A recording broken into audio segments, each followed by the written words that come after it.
Halo, selamat datang kembali di sesi pendalaman kita. Halo. Hari ini kita mau fokus nih, ngupas tuntas bab 7, konservasi dari buku Feel Good Productivity. Oke. Nah, fokusnya ini menarik, soal cara penting buat menghindari kelelahan ekstrim, atau ya burnout lah ya. Tapi spesifik nih, satu jenis burnout yang sering muncul justru karena kita ngerasa harus terus lari kencang gitu. Betul sekali. Jadi misi kita kali ini ya memahami gimana caranya menghemat energi kita biar bisa jaga produktivitas tapi juga kesejahteraan jangka panjang gitu. Kita fokus ke burnout akibat kerja berlebihan atau overexertion burnout. Overexertion burnout, oke? Ini soal gimana kita bisa hindari jebakan ngerasa harus terlalu banyak, terlalu cepat gitu. Ada beberapa wawasan menarik nih kayaknya di bab ini. Ada yang terinspirasi dari atlet basket terkenal soal jaga stamina. Terus, bahkan kenapa sedikit distraksi itu justru bisa bagus. Oke deh, mari kita bedahin ya. Siap.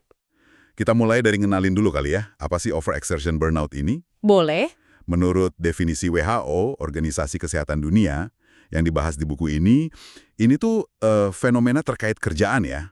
Ditandai sama perasaan kehabisan energi, capek banget gitu. Iya, kayak baterai lobat terus. Nah, terus ada jarak mental yang meningkat dari kerjaan, atau perasaan negatif, sinis mungkin, sama kerjaan.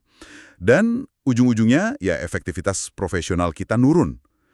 Penulis bukunya sendiri kan ngalamin ya momen puncaknya. Iya, dia cerita pas jadi dokter muda itu kan. Nah, penyebab utamanya seperti dijelasin di materi ini yaitu tadi, pas kita ngelakuin terlalu banyak, terlalu cepat. Kita tuh cenderung nerima kerjaan lebih banyak dari yang sanggup kita tangani. Sering tuh. Gagal ngambil jeda yang perlu, terus menerus lari kencang. Nah, ini nguras energi dan micu perasaan negatif tadi. Yang menarik di sini tuh, ini bukan cuma soal berapa jam Anda kerja, tapi gimana perasaan Anda pas kerja itu. Oh, jadi bukan cuma soal kuantitas jam, tapi kualitas perasaan saat kerja ya? Tepat. Bisa aja kerja 40 jam tapi rasanya udah kayak diperes habis. Sementara ada yang 60 jam tapi fine-fine aja karena ngaturnya benar. Oke. Nah, kalau penyebabnya terlalu banyak, terlalu cepat, solusi pertama yang ditawarin buku ini agak, gimana ya? Radikal mungkin? Lakukan lebih sedikit. Do less. Kedengarannya kontraintuitif ya buat produktivitas. Iya kan? Ada analogi menarik soal pemain basket LeBron James. Meskipun dia bisa lari cepat banget, dia justru sering jalan di lapangan. Buat apa coba? Nah, itu dia. Buat hemat energi. Biar bisa bertahan sepanjang pertandingan, sepanjang musim yang panjang banget itu. Dia kan udah main berapa dekade coba, di level top. Bener juga ya. Jadi intinya, lakukan lebih sedikit biar Anda bisa buka potensi lebih banyak dalam jangka panjang. Ini bukan males, tapi strategi. Strategi konservasi energi yang cerdas ya. Terus gimana cara praktisnya nih buat kita? Kan susah tuh nolak kerjaan atau bilang enggak nih. Nah, kuncinya emang melawan overcommitment, komitmen berlebihan itu. Sumber ini nyaranin eksperimen 1, membuat portofolio investasi energi. Portofolio investasi energi kayak saham gitu. Ya, analoginya mirip. Jadi caranya bikin 2 daftar. Daftar A isinya semua mimpi, harapan, ambisi Anda, hal-hal yang pengen dilakuin suatu saat nanti. Bikin aja sebanyak-banyaknya. Oke, wishlist lah ya. Nah, daftar B itu isinya investasi aktif Anda, proyek yang lagi atau pengen Anda kerjain minggu ini. Yang ini nih, penting banget buat dibatasin jumlah itemnya. Mungkin ya sekitar 5 lah, tergantung situasi masing-masing. Kenapa harus dibatasin? Biar kita realistis sama waktu dan energi kita yang terbatas. Jadi kita sadar, nggak bisa ngerjain semua yang di daftar A itu sekarang. Harus milih prioritas di daftar B. Masuk akal. Tapi kan masalahnya lagi, gimana cara nolak yang lain-lainnya itu? Biar daftar B nggak tiba-tiba jadi penuh lagi. Nah itu dia, masuk ke eksperimen 2, kekuatan berkata tidak. Ada beberapa cara nih. Pertama, pakai aturan dari penulis The Rexivers. Gimana tuh aturannya? Aturannya, jika iya atau tidak, beritahu saya terlebih dahulu tentang origin Anda harus mirip dengan biografi Anda dan atau pendapat Anda. Kalau respons Anda pas dapet tawaran atau permintaan itu bukan hell yes, maksudnya bukan yang antusias banget gitu, ya udah jawabannya tidak. Wah, ekstrim juga ya. Tapi efektif kayaknya buat filter. Iya, buat mastiin kita cuma ngerjain yang benar-benar kita mau. Terus cara kedua, pikirin opportunity cost atau biaya peluang. Biaya peluang? Maksudnya? Setiap kali kita bilang ya buat sesuatu, kita itu sebenarnya lagi bilang tidak buat hal lain yang bisa kita lakuin pakai waktu dan energi yang sama. Entah itu waktu buat keluarga, istirahat, atau ya buat ngerjain hal lain di daftar B kita yang lebih penting. Oh iya, bener juga. Jadi nginget konsekuensinya ya. Betul. Terus yang ketiga, hati-hati sama perangkap 6 minggu. Ini dari pakar Juliet Fund. Perangkap 6 minggu. Gimana tuh? Pernah nggak lihat kalender 6 minggu dari sekarang tuh kayaknya kosong melompong gitu. Nah, kita jadi gampang aja bilang iya buat komitmen baru di tanggal segitu. Sering banget. Padahal pas waktunya udah deket, ternyata udah penuh sama kerjaan lain yang datang belakangan. Jadi sarannya, anggap aja kalender masa depan itu udah sama penuhnya kayak minggu ini. Jangan gampang percaya sama ruang kosong itu. Tips bagus tuh. Oke, jadi udah soal lakukan lebih sedikit. Sekarang strategi kedua, lawan distraksi. Tapi ini ada nuansanya ya. Iya, menarik nih. Sumbernya ngutip studi Adler dan Ben Bunenfich soal multitasking. Intinya, ya bener, multitasking berlebihan itu jelek karena ada biaya peralihan kognitif. Otak kita capek bolak-balik fokus. Oke, itu udah sering dengar lah ya. Tapi, nah ini tapinya, performa terbaik itu justru ditemuin di orang yang sesekali ganti tugas. Nggak terlalu sering ganti, tapi juga nggak kaku banget di satu tugas doang. Jadi kayak kurva U kebalik gitu. Persis, kalau digambarin grafiknya gitu. Terlalu fokus terus-menerus di satu hal juga bisa bikin capek dan bosen. Sedikit ganti tugas sesekali malah bisa nyegerin. Oke, jadi kuncinya ngurangin distraksi yang merugikan, terutama yang digital ya, yang nyedot energi banget. Terus gimana caranya? Ada eksperimen 3, prinsip Nokia. Prinsip Nokia. Ini terinspirasi dari jurnalis David Lengel yang ganti ke HP Nokia 3310 jadul. Oh, yang HP lempar anjing gitu ya? Hahaha, iya itu. Dia ngerasa kewalahan sama gangguan smartphone-nya. Pas ganti ke Nokia jadul, konsentrasinya ningkat. Lebih nikmatin baca buku, nonton film, ngobrol sama istri juga lebih enak katanya. Lebih hadir. Terus kita mesti beli Nokia jadul gitu. Ya, nggak harus juga sih.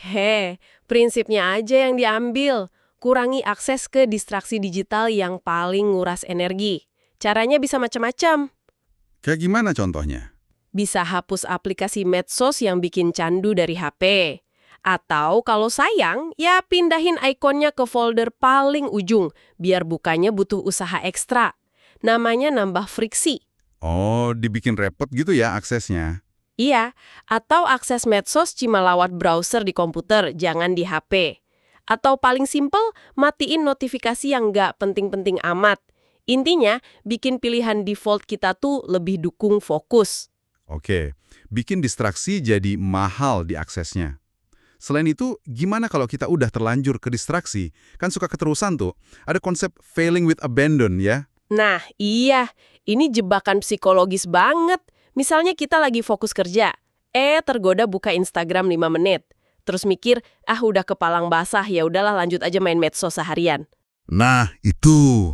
Sering banget ngerasa gitu. Udah rusak, ya rusak sekalian. Itu namanya failing with abandon. Jangan gitu. Makanya ada eksperimen 4, koreksi arah. Koreksi arah. Kayak pilot ya. Betul, analoginya bagus banget. Pilot nerbangin pesawat Jakarta-Singapura. Kena angin, agak melenceng dikit. Apa yang dia lakuin? Ya koreksi dikit biar balik ke jalur. Nggak terus blablas ke Australia kan? Nah, itu dia. Sama kayak kita. Kalau ke distraksi bentar, ya udah, akui aja, terus tenang aja balik lagi fokus ke tugas utama. Jangan biarin gangguan kecil ngerusak penerbangan produktivitas seharian. Koreksi arah bukan ganti tujuan. Oke. Mantap analoginya. Jadi udah 2 strategi, lakukan lebih sedikit, lawan distraksi. Strategi ketiga dan terakhir nih kayaknya, lebih banyak istirahat.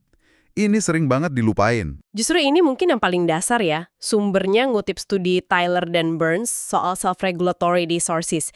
Kayak otot mental kita buat ngontrol diri gitulah. Otot mental bisa capek juga. Bisa banget. Nah, studi mereka itu pakai tes ketahanan genggaman tangan, hand grip, setelah partisipan disuruh ngerjain tugas mental yang nguras kontrol diri. Terus hasilnya gimana soal istirahat? Nah, ini yang bikin kaget. Partisipan dibagi jadi beberapa grup, durasi istirahatnya beda-beda. Grup yang istirahat 10 menit, performa genggamannya itu 2 kali lipat lebih baik dibanding yang istirahat cuma 1 menit atau 3 menit. Wow, bedanya jauh ya. Cuma 10 menit padahal. Jauh banget. Artinya, istirahat bahkan yang kayaknya singkat, itu punya kekuatan buat ngecas ulang kapasitas kontrol diri dan fokus kita. Penting banget buat kerjaan kita yang banyak mikir, knowledge work. Implikasinya jelas ya, kita perlu lebih sering istirahat. Biar kejadian gimana caranya? Ada eksperimen 5, jadwalkan istirahat Anda. Nah, ini kuncinya. Jangan nunggu capek baru istirahat. Masukin jadwal istirahat ke kalender. Sama pentingnya kayak jadwal meeting. Anggap aja istirahat itu bagian dari kerja produktif. Bener juga. Ada cerita dokter Ed Kalk di UGD itu ya, yang maksa dokter junior istirahat. Iya, konsultan senior itu keras banget soal istirahat. Tiap 4 jam, semua dokter junior wajib istirahat, nggak peduli UGD lagi serame apa. Penulisnya pernah nyoba skip istirahat. Komputernya beneran dimatiin sama dokter Ed Kalk. Tegas banget. Tapi pesannya kuat ya. Istirahat itu bukan kemewahan. Bukan, tapi keharusan strategis. Apalagi di kerjaan berisiko tinggi. Dan penting diambil sebelum kita ngerasa ambruk. Istirahat itu pencegahan. Oke, tapi sama kayak soal distraksi tadi, ternyata nggak semua jeda atau gangguan itu jelek ya. Ada eksperimen 6, distraksi yang memberi energi. Betul, ini ngingetin kita kalau hidup dan kerja nggak harus kaku melulu. Beberapa gangguan yang nggak direncanain malah bisa jadi sumber energi. Penulis cerita pengalaman pas kuliah, dia sengaja pintu kamarnya dibuka pas lagi belajar. Oh iya, terus temennya suka mampir ngobrol gitu kan? Ganggu dong harusnya. Harusnya ganggu fokus belajar ya, tapi dia bilang, pas diingat-ingat lagi, itu justru momen koneksi sosial yang berharga, ngasih energi positif. Ada unsur kejutan yang nyenengin gitu. Bener juga sih. Kadang ngobrol bentar sama temen malah bikin segar lagi ya. Nah, contoh lain yang bagus itu lonceng kesadaran mindfulness bell dari Biksu Thich Nhat Hanh. Loncengnya bunyi acak gitu. Tiap bunyi, semua orang berhenti ngapain aja, tarik nafas, balik ke saat ini. Oh, jadi itu distraksi yang disengaja buat nyegerin ya? Iya, buat nyegerin dan memusatin ulang. Bukan gangguan negatif. Ini nunjukin ada ruang kok buat jeda spontan, koneksi antar manusia, momen-momen kecil yang bikin seneng, yang justru bisa jaga semangat kita. Oke, jadi kalau kita rangkum nih, dari bab 7 ini, kesimpulan utamanya jelas ya, buat ngelawan overexertion burnout, kita nggak bisa gaspol terus. Harus sadar, aktif ngelola, dan hemat energi. Produktivitas jangka panjang itu maraton, bukan sprint. Tepat, maraton yang cerdas. Dan 3 strategi kuncinya tadi. Pertama, lakukan lebih sedikit, berani bilang enggak, bikin portofolio energi. Kedua, lawan distraksi yang jahat, terutama digital, pakai prinsip Nokia, terus belajar koreksi arah, tapi juga terima kalau sedikit variasi itu oke. Dan ketiga, lebih banyak istirahat. Jadwalin, jangan nunggu capek. Dan bahkan rangkul distraksi yang memberi energi sesekali. Nah, buat Anda pendengar kami nih, setelah dengar macam-macam strategi tadi, portofolio energi, aturan Helye, perangkap 6 minggu, Nokia, koreksi arah, jadwal istirahat, pintu kamar kebuka, mana nih strategi konservasi energi yang paling klik atau paling pengen Anda coba? Ingat ya, ini perjalanan pribadi. Nggak ada satu cara pas buat semua. Anggap aja ini undangan buat eksperimen sendiri, cari cara terbaik buat ngelola energi Anda di situasi Anda masing-masing. Dan sebagai pemikiran penutup nih, mungkin langkah paling produktif hari ini tuh bukan nambah kerjaan baru, tapi justru nyari satu hal yang bisa Anda kurangi atau hentikan atau bilang tidak. Apa ya kira-kira satu kata tidak yang bisa bebasin energi Anda minggu ini? Coba deh direnungkan. Sampai jumpa di sesi berikutnya ya. Sampai jumpa!